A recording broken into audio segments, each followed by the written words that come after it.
Du måste bjuda in mig. Vad händer om jag inte gör det? Vad händer om du går in ändå? Finns det något här?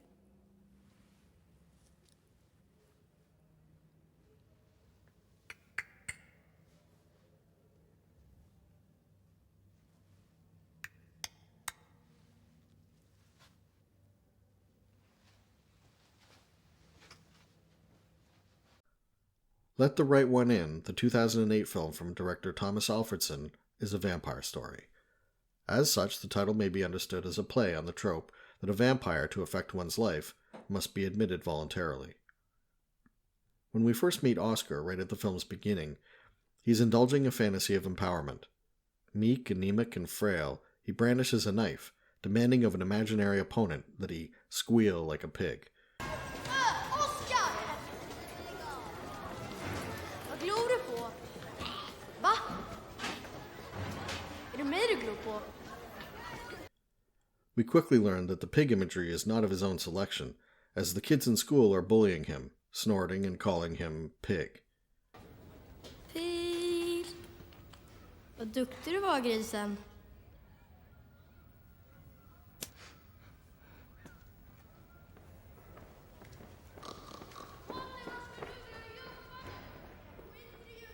His conception of revenge is to treat others as he has been treated. Vad glor du på? Va? Är det mig du glor på? Ska du ge fan i? Vad är det med dig? Är du rädd? Skrik då! Skrik då! And so we're prepared for the story as most viewers tend to interpret it, as a journey of retribution and empowerment, where Oscar's bullies receive their comeuppance and Oscar escapes in the company of someone who values him. It's important to note that the other character we're introduced to immediately is not Ellie, but Hakan, who appears to function as a kind of guardian and servant to Ellie. It is he who procures the blood of victims by engaging in serial murder for Ellie's benefit, and it is he that we need to consider when examining the story as a whole. One of the most fascinating characters in Bram Stoker's Dracula is that of Mr. Renfield. He was the agent who preceded Jonathan Harker and ended up mad, enslaved to the vampire. Renfield felt his weakness acutely and dreamed of sharing the monster's power. In hopes of reward, he served Dracula. This is the role of Hakan in Let the Right One In. He is Ellie's Renfield. As such, he has essentially become a serial killer, traveling with Ellie in tow, taking the blood of victims for her consumption. His existence is subservient to hers, and he has become his own kind of monster. Stick!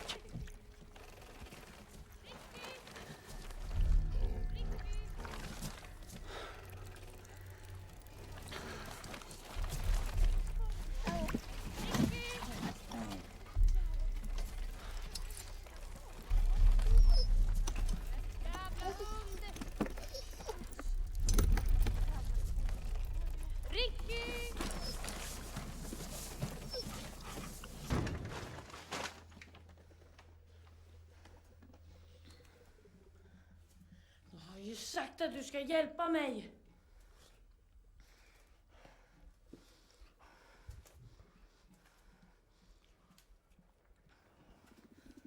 Ska jag behöva göra det här själv? His failure to obtain the blood she needs results in her ire, as she resents the necessity of having to take the blood of a victim herself. It's as though her childish frame brings with it some of the innocent fear and revulsion for her own proclivities, and she'd prefer to have others absolve her of the need.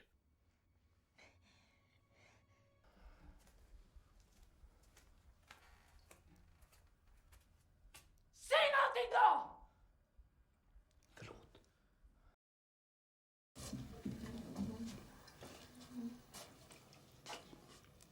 Det finns folk som känner igen mitt ansikte, som vet att jag bor här tillsammans med dig.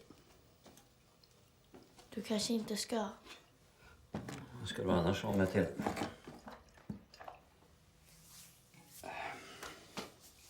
Kan du göra en sak för mig? Kan du låta bli att träffa den där pojken ikväll? Åtminstone.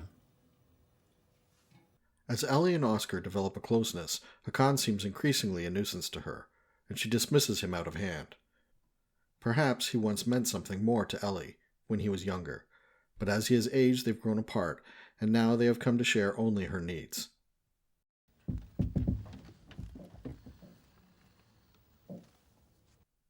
Having no recourse, no path to her approval, other than to take greater risk in obtaining victims, Hakan chances an attack at the school.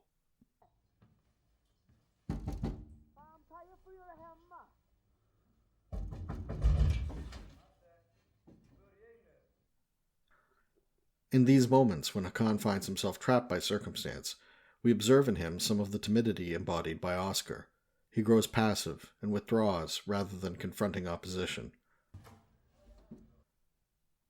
Ultimately, he knows he'll be found out, and he uses acid to erase his identity so that his corpse will not be traced back to Ellie. In the end, his existence, his identity, are obliterated to further her interests. Hakan doesn't exist. Hakan doesn't matter.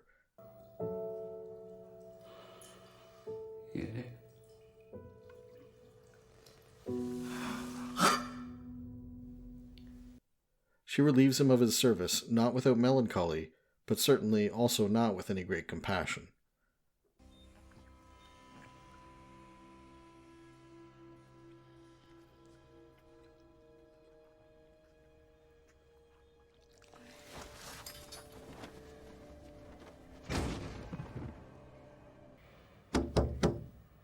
Oscar.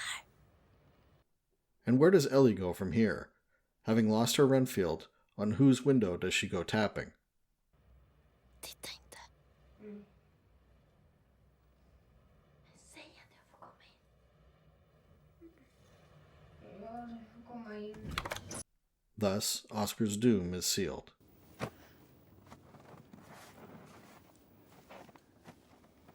Jag kan inte bli vän med dig. Bara så du vet. Vadå då? Måste det finnas en anledning? Men det är så. When Ellie and Oscar meet, the first thing she tells him is that they cannot be friends. This may be taken as a literal concern. She can befriend no one for fear of being found out. But it's really more than that, and she's expressing an absolute. No matter his feelings towards her, the two can never have a relationship other than that of master and servant.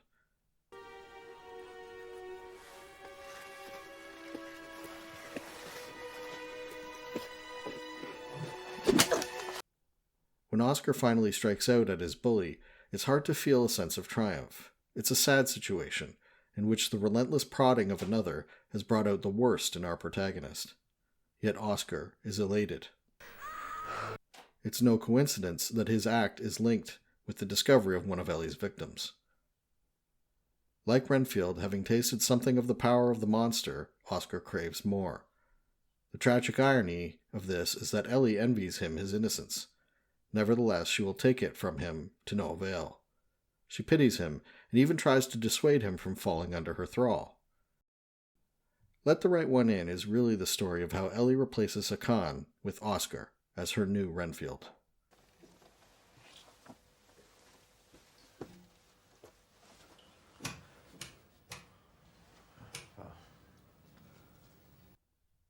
In this scene, the line is obscured between whether Oscar is saving Ellie or helping her lure prey.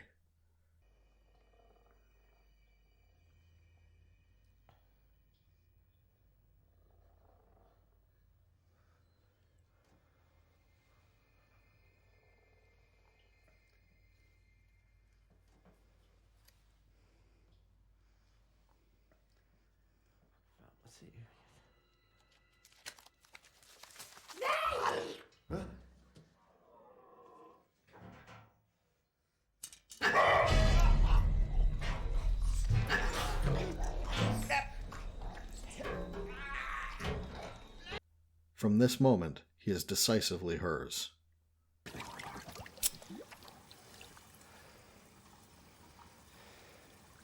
Tre minuter. Passa på att andas. 5, 4, 3, 2, 1.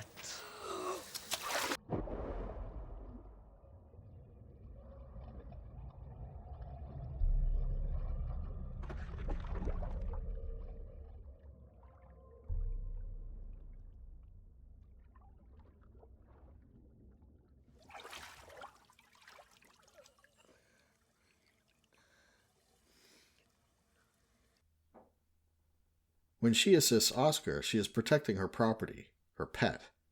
And she does it by murdering 4 kids. Mean kids, but still children. She does have affection for Oscar, for now. But who knows for how many years he'll assist her, serve her, hide her, and kill for her, only to be ultimately discarded as carelessly as his predecessor. Who knows how young Hakan had been when he first crossed her path.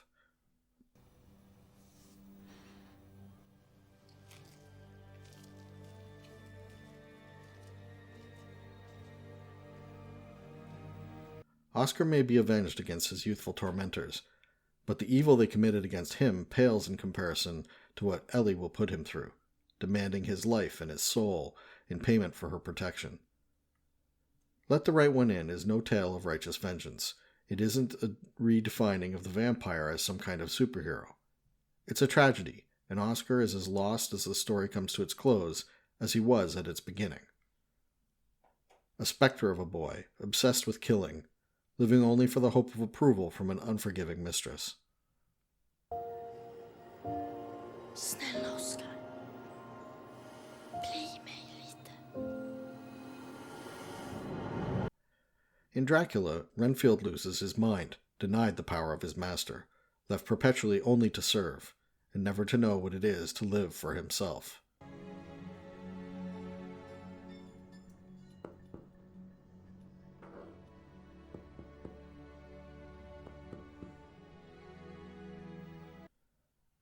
The horror of Let the Right One In is not in the fear of the monster, but rather that its power is tempting, that we might so easily sympathize with the desire to serve that evil, to give in to the evil within ourselves.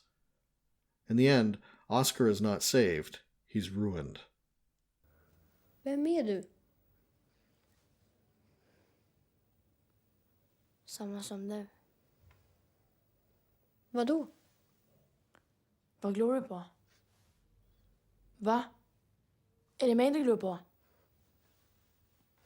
Skrik då! Skrik!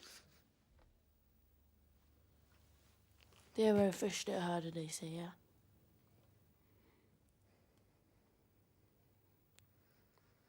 Jag dödar inte folk. Nej. Men du skulle vilja. Thanks for watching. As always, please like, subscribe, and share. Leave any comments you may have, and please consider supporting the channel on Patreon. The link is below.